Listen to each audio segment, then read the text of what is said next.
खबर शामिल करते हैं रजाना से, जहां से हमारे ब्यूरो चीफ सैयद सज्जाद हुसैन शाह के मुताबिक इमरान खान की कार पर महंगाई के खिलाफ इलेक्शन कराओ मुल्क बचाओ रैली निकाली गई। रैली साबक ticket holder PTI brigadier retired Javed Akram की क़यादत में पीपी 121 में निकाली गई। रैली में पीटीआई रहनुमा राना गुलाम सरवर बाबर समेत पीटीआई कारकुनान की कसीर तादाद ने शिरकत की। रैली के शुरा ने हाथों में पीटीआई परचम और प्ले बोर्ड उठा रखे थे। रैली के शुरा से खिताब करते हुए ब्रिगेडियर रिटायर जवेद अकरम ने कहा कि मुल्क इस वक्त संगीन बहरान से गुजर रहा है।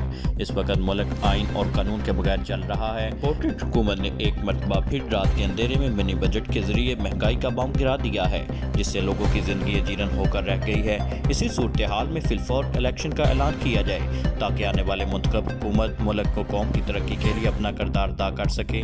पीटीआई रहनुमा राना गुलाम सरवर बाबर ने खिताब करते हुए कहा कि इम्पोर्टेड हुक्मरान हुकूमत करने के लिए पाकिस्तान में आते हैं, हुकूमत जाने के साथ ही बैरून मुल्क भाग जाते हैं।